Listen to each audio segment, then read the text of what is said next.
Ang multo sa terminal, kwento ng isang sikim na driver.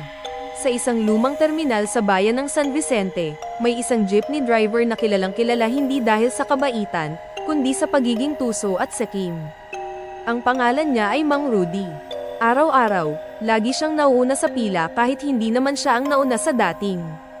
Nang lalamang siya sa mga kapwa driver, nagbabayad ng maliit sa dispatcher para mauna, nagnanakaw ng pasahero sa pila, at minsan pa'y sinisira ang mga jeep ng kasamahan para hindi makabiyahe. Wala akong pakialam. Unahan ito sa diskarte, madalas niyang sambit, habang nagtatawa pa. Pero isang gabi, habang pauwi na si Mang Rudy galing Posada, may isang matandang lalaki ang pumara sa kalsada ng liblib na bahagi ng Sitio Malinaw. Madilim at walang ibang sasakyan sa paligid, pero tumigil si Mang Rudy. "Terminal po, ho," mahinang sabi ng matanda. Tahimik lang ang matanda habang bumabiyahe sila. Maya-maya, napansin ni Mang Rudy na malamig ang hangin sa loob ng jeep, at sa rearview mirror, wala siyang makitang refleksyon ng matanda. Kinilabutan siya. Pagdating sa terminal, wala na ang matanda.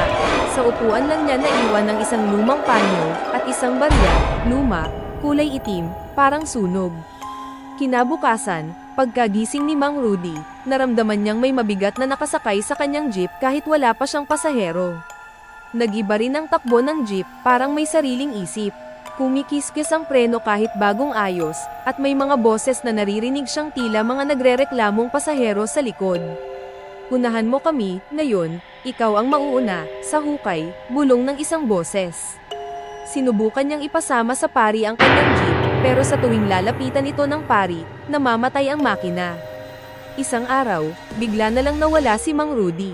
Naiwang nakaparada ang jeep sa terminal, bukas ang pinto, may bahid ng dugo sa manibela, at ang lumang panyong naiwan ng matanda ay naroon pa rin sa upuan. Mula noon, wala nang naglakas loob na gamitin ang jeep ni Mang Rudy. Sa tuwing may bagong driver na susubok, palaging naririnig ang boses ng mga nawawalang pasahero, kasama ang isang matanda sa hulihan. At ang mahigit sa lahat, walang driver na muli pang nang lalamang sa terminal. Makalipas ang ilang linggo mula nang misteryosong mawala si Mang Rudy, nagsimula ng maranasan ng ibang driver sa terminal ang kababalaghan. Tuwing madaling araw, may maririnig silang kalabog sa likod ng jeep, parang may sumasakay. Ngunit paglingon nila, walang tao. Minsan, nararamdaman nilang may malamig na hininga sa batok nila kahit mag-isa lang sila sa sasakyan. Isang araw, isang bagitong driver na si Tutoy, ang tumanggap ng hamon na gamitin ang iniwang jeep ni Mang Rudy. "Sira lang yang jeep, wala yang multo-multo," tapang-tapang ang sabi niya. Unang biyahe niya ay tila normal. Marami siyang pasahero, malakas ang kita, pero pagdating sa bandang hapon, unti-unti nang nagbago ang kanyang biyahe. Habang papunta siya sa bayan, may 3 pasaherong sumakay, isang matanda, isang buntis, at isang batang babae. Tahimik ang 3, walang imik. Sa rearview mirror, hindi niya rin sila makita. Nang tanungin niya kung saan bababa, sabay-sabay silang lumingon, wala silang mukha, kundi butas na parang uling ang kanilang mga mata. Nagpreno agad si Tutoy. Biglang nawalan ng preno ang jeep at sumalpok sa poste. Nagtaka ang mga tao, walang pasahero sa loob, pero narinig daw nila ang boses ng marami. Isang sikim na driver ulit. Hindi na Tuto, isang matinis na boses ang narinig ng mga saksi. Mula noon, naging alamat na ang jeep ni Mang Rudy. Nakabalandre ito sa dulo ng terminal, kinakalawang, puno ng alikabok. Ngunit tuwing gabi ng Biyernes, sinasabi ng mga dispatcher na may nakikitang anino sa loob, isang lalaking may sombrero, nakangiti, ngunit may dagwang mata. May mga sabi-sabi pa na si Mang Rudy ay hindi lang basta nawala, kundi isinama ng mga kaluluwa ng mga pasaherong niloko niya noon, mga na-delay, mga pinababa sa gitna ng daan, mga nilamangan niya para lang makalamang sa kita. At ang pinaka nakakakilabot na bahagi, tuwing may bagong driver na nanglalamang sa pila, kinabukasan, tiyak na maririnig mo na lang sa balita. Isang jeep ang nawalan ng kontrol at nahulog sa bangin sa Sitio Malinaw. Ayon sa mga residente, ito raw ang parehong ruta ng jeep ni Mang Rudy. Makalipas ang ilang buwan, unti-unti nang nalilimutan ng mga tao ang kwento ni Mang Rudy. Lumipat na ang mga driver sa bagong terminal na itinayo ng lokal na pamahalaan. Iniwan na nila ang lumang terminal sa San Vicente, ngunit hindi ito tuluyang nabura sa alaala ng ilan. Isang gabi ng ulan, may delivery van ang naflatan malapit sa dating terminal. Ang driver nito, si Joel, ay walang alam sa mga kababalaghan ng lugar. Dahil walang signal, napilitan siyang maghanap ng masisilungan. Napansin niya ang nakabukas na gate ng dating terminal, kaya't doon siya naghintay. Pagpasok niya, parang walang nagbago. Naroon pa rin ang lumang jeep ni Mang Rudy, bahagyang natatakpan ng damo at kalawang. Ngunit isang bagay ang hindi niya maipaliwanag, parang may tao sa loob ng jeep. Lumapit siya, tumigil, tumitig. Isang pares ng mata ang sumilip mula sa salamin ng jeep. Agad siyang umatras. May tao ba rito? Tanong niya habang kumakabog ang dibdib. Walang sagot, ngunit may maririnig na kaluskos sa likod ng terminal. Paglingon niya, may nakatayo, isang matandang lalaki, nakayuko, basa ng ulan, nakatingin sa kanya. Pakisakay po ako, mahina nitong sambit. Napaatras si Joel. Pasensya na po, wala po akong biyahe, naghihintay lang po ako ng tulong. Ngunit hindi gumagalaw ang matanda. Unti-unti itong lumapit. Habang naglalakad ito, kumikis-kis sa semento ang mga paa nito na tila walang sapatos. Paglapit nito, doon lang niya napansin, wala pala itong anino. Tumakbo si Joel papalayo, at sa gilid ng mata niya, nakita niyang gumagalaw ang lumang jeep. Bumukas ang ilaw, yumandar ng kusa, tumigil lang si Joel sa takbo nang may marinig siyang sigaw sa hangin. Hindi lahat ng terminal, ligtas. At hindi lahat ng pasahero, buhay. Epilogo. Pagbalik ni Joel sa bayan kinabukasan, sinabi niyang may gumagalaw pa sa lumang terminal.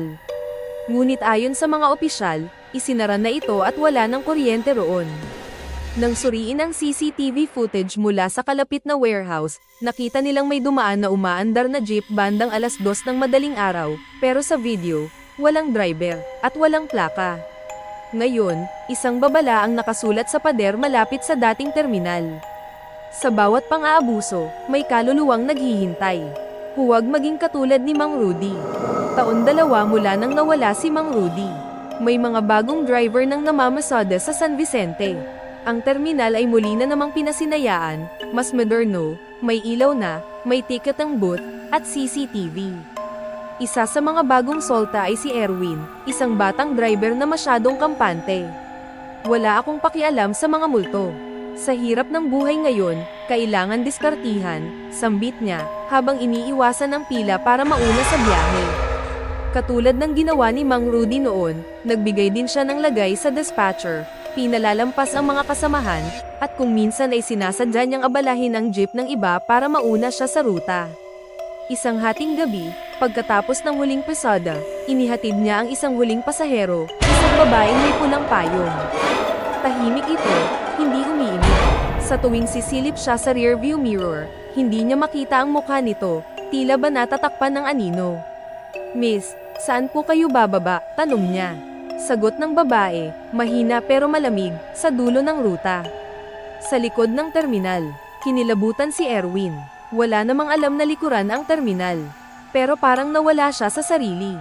Sa halip na kanan, kaliwa ang ikinabig ng manibela. Dinala siya ng jeep sa madilim na daan, at sa luma, abandonadong terminal ng San Vicente.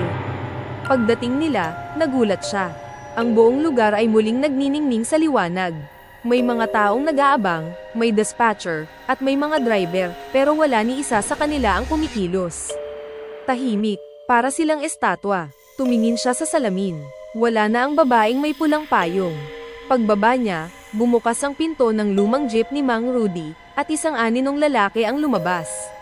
Maitim ang damit, duguan ang kamay. "Maligayang pagbabalik, bagong Rudy," sabi ng lalaki. "Sakim ka rin. Nararapat ka rito." Napaatras si Erwin, ngunit parang mabigat ang kanyang katawan.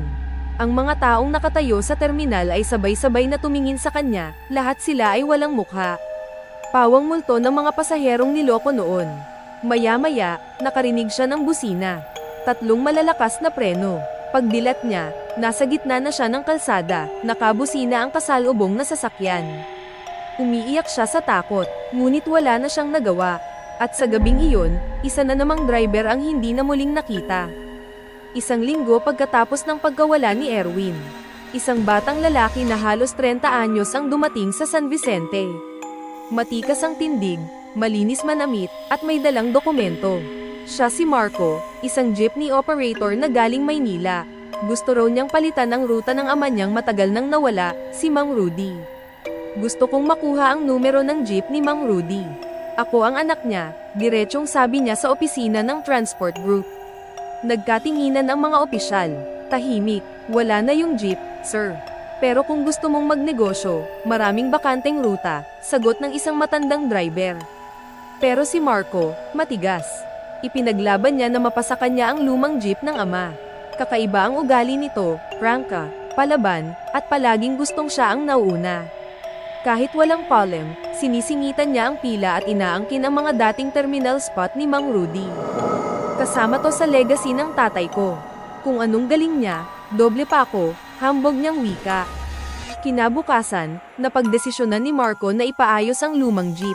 Binayaran niya ang isang mekaniko para hilahin ito mula sa abandonadong terminal. Ngunit nang papalapit na sila, nagulat sila, nasa gitna ng kalsada ang jeep, umaandar mag-isa, walang driver. Napatigil ang truck na panhila. Walang gustong lumapit, pero si Marco, galit. Drama lang yan. Luma na yang kwento ng multo, sigaw niya. Lumapit siya. Hawak ang susi ng ama. Binuksan ang pinto. Umupo sa driver's seat. Biglang bumigat ang hangin. Bumukas ang radyo, kahit wala namang baterya. Narinig niya ang tinig ng kanyang ama. Anak, bakit mo tinuloy? Biglang bumukas ang pinto sa likod. Pumasok ang babaeng may pulang payong. Sumunod ang matanda. Sumunod ang bata. Mga pasahero ng kamatayan. Umandar ang jeep. Walang preno. Ang makina, nag-iinit. Ang gulong, kumikiskes sa semento kahit hindi umiikot. Ayoko na. Hindi ako kagaya mo, sigaw ni Marco, nanginginig. Ngunit isang tinig ang sumagot. Mas masahol ka pa. Pagkalipas ng 3 buwan, muling kumalat ang usap-usapan sa buong bayan ng San Vicente at mga karatig na lugar. Hindi na ito basta alamat, marami na ang nawawala. Mga driver, mga dispatcher, at pati ilang pasahero. May iisang koneksyon ang lahat sila, huling nakita sa paligid ng lumang terminal. Dahil sa takot ng mga tao, ipinatawag ng lokal na pamahalaan ang isang grupo ng paranormal investigator na kilala sa YouTube, Team Madilim. Binubuo ito ni Rico, ang team leader, si Sarah, ang psychic, at si Benji, ang tech specialist. Gabi ng investigasyon, dumating ang grupo sa lumang terminal. Tahimik, mahamog, at tila humihinga ang paligid. Agad nilang inilabas ang mga camera, EMF detector, at infrared. Si Sarah, nakapikit, hawak ang isang panyo mula sa jeep ni Mang Rudy. Hindi lang isa ang multo rito, bulong niya. Marami, at parang hindi sila basta multo. Parang, naiiwan na sila rito. Buhay ang lugar na to. Habang iniikot nila ang terminal, biglang tumunog ang EMF detector. Malakas, nag-iba ang hangin. Umalingaw-ngaw ang tunog ng lumang busina. Paglingon nila, nakasindi ang ilaw ng lumang jeep. May pinto na dahan-daang bumukas. Naglakad si Rico palapit, may hawak na camera. Meron ba rito? Maari bang magpakita ka? Paglapit niya, bigla siyang hinailan ng malamig na hangin. Nabitiwan niya ang camera. Sa footage, makikita ang isang itim na aninong umakyat sa driver's seat. Muli, narinig nila ang tinig. Bawal ang sekim dito. Isa pa, sakay na.